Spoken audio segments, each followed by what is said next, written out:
डराने वाली भी थी, हैरान करने वाली भी थी और बहुत सारे सवाल खड़े करने वाली भी थी। ओवैसी साहब का भी आज एक बयान आया जो कि बहुत सारे सवाल खड़े कर रहा है। मैं सिद्धार्थ जी शुरुआत सबसे पहले आपसे करना चाहती हूं।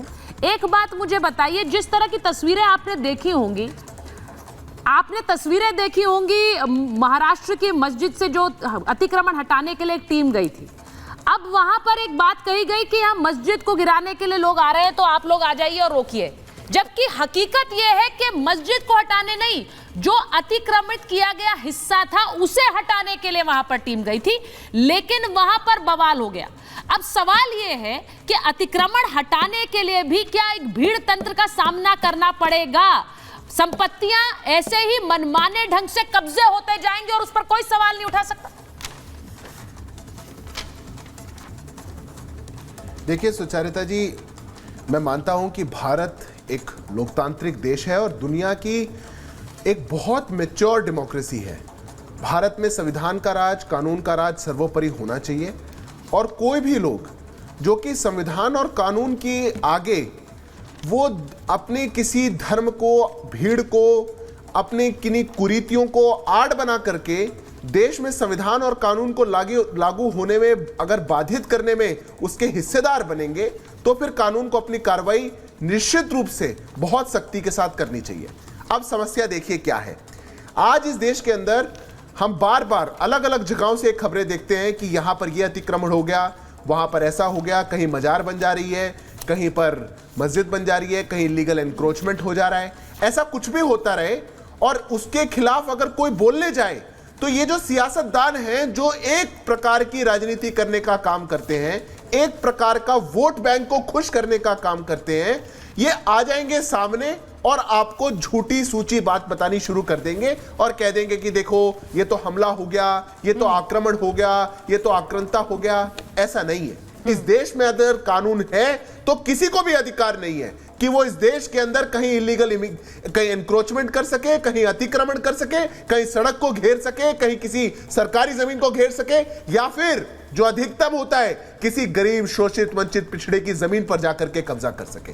पर ये जो सरकारें, ये जो तुष्टीकरण की सरकारें चली इतने लंबे समय से, ये उनको प्रोत्साहन देने का काम करती हैं, फिर तालियां बटोरने का काम करती हैं, फिर उनका संरक्षण करने का काम करती हैं और उसी सब का एक परिणाम ये निकल करके आता है। आज पूरा देश एक स्वर में, सुचारिता जी, वक्फ जैसे काले कानून के खिलाफ भी बोल रहा है, इलीगल एनक्रोचमेंट जैसी हरकतों के खिलाफ भी बोल रहा है और वो देश की जनता देश के संविधान की तरफ देख रही है और वो न्याय की गुहार कर रही है कि अगर भारत जैसे लोकतांत्रिक देश में अगर हमें कानून का राज लाना है तो इस प्रकार के जितने भी लोग हैं और इस प्रकार की जितनी भी गतिविधियां हैं आपको उनको डिस्करेज करना पड़ेगा। उनके बिना आप इस देश को अच्छे से नहीं चला सकते। अब ये जो बात आपने बोली है, मैं तो आज जो ओवैसी साहब का बयान देखा है उससे हैरान हूं, क्योंकि उन्होंने यूपी की वक्फ संपत्तियों की बात कर दी है और यूपी की वक्फ संपत्तियों की बात करते हुए वो खुलकर कह रहे हैं कि भाई इनके पास तो कागज ही नहीं है, 90% तो कागज नहीं है, 90% संपत्तियां हैं, मतलब कब्जा है पर कागज नहीं है। मुमताज जी, अब आप तो वक्फ की वकालत इतनी करते रहे,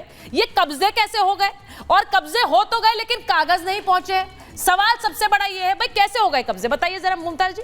देखिए, कागज ही नहीं है। सबसे पहले तो मैं जो भीड़ तंत्र की बात हो रही थी सुचारिता जी, उस पे मैं कर लूं, अगर नहीं मैं उस पे भी जवाब दूंगा।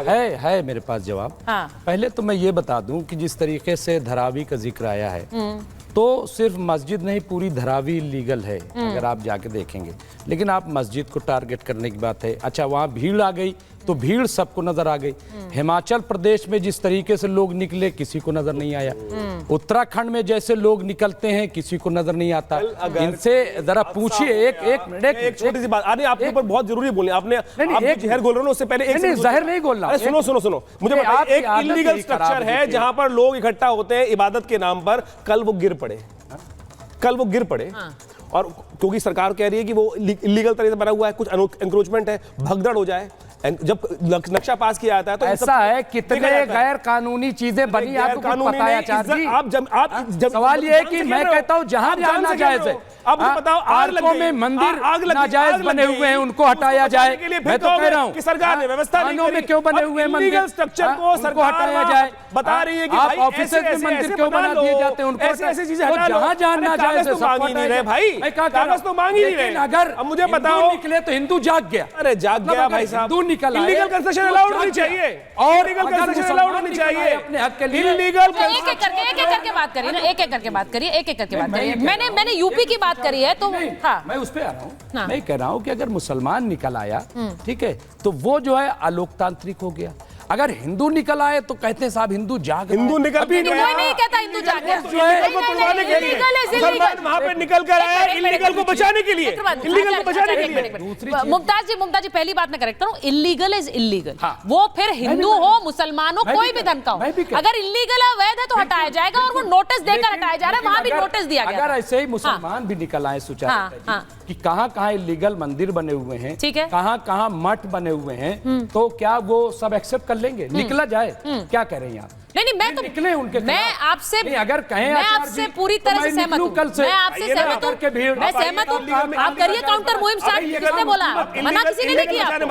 अच्छा एक जायज नाजायज जंगी करना लोकतंत्र नहीं है। ठीक है, जहां नाजायज है आप जाइए सरकार में एप्लीकेशन। ठीक है, दानिश साहब आए हैं, काका जी और दानिश जी को एक मिनट मुमताज जी, पहले शुरुआती कमेंट्स मैं एक बार मैं काका जी के पास जा रही हूँ, दानिश जी के पास जवाब ले लीजिए। अब मैं आ रही हूँ आपके पास।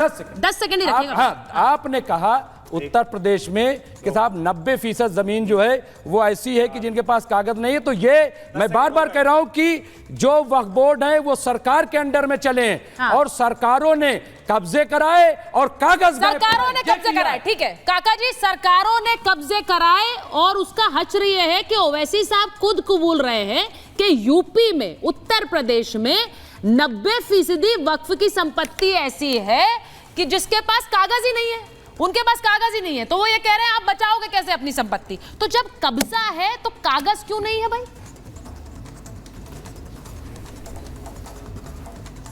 देखिए वो वैसी साहब ने क्या कहा क्या नहीं कहा, लेकिन आपको मुझे पूरा भरोसा है कि आपको बखूबी याद होगा और आपका विस्मृति लोप नहीं हुआ होगा, क्योंकि आपको मैं बड़ा विद्वान मानता हूं, पत्रकारिता करती हैं और आपको बहुत याद होगा।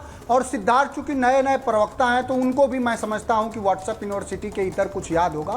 उत्तर प्रदेश के अयोध्या में रामनगरी में योगी आदित्यनाथ ने अपने एक विधायक से कहा कि अरे अरे थोड़ा पीछे रहो, तुमने बहुत जमीन कब्जा करी है। ये सबको याद है उत्तर प्रदेश में, और उत्तर प्रदेश की सरकार ने अनेकों बार ये स्वीकारोक्ति करी है कि सबसे ज्यादा माफिया जो सिद्धार्थ जो बात कर रहे थे कि वंचितों की, दलितों की, पिछड़ों की अगर जमीन सबसे ज्यादा कोई चंदौली से लेके गाजियाबाद तक अगर कब्जा कर रहा तो योगी आदित्यनाथ के स्वजाति लोग और भारतीय जनता पार्टी के स्वजाति पोषी गुंडे कब्जा कर रहे हैं। जो दूसरी बात है कि उन्माद और अराजकता, तो उन्माद और अराजकता का हालात ये है कि आपके बगल में ही, जहां से आप संवाद कर रही हैं, बगल में ही आर्यन मिश्रा जैसे एक 19 साल के नौजवान को गौ सेवा के नाम पर अराजकता फैलाने वाले दुर्दांत अपराधियों ने हत्या कर दिया। और उत्तर प्रदेश के समस्त सड़कों पर गायें आपको छुट्टा मिल जाएंगी। उन गायों को जो प्रधानमंत्री काका जी आज टॉपिक पर बात तो कर लीजिए ना।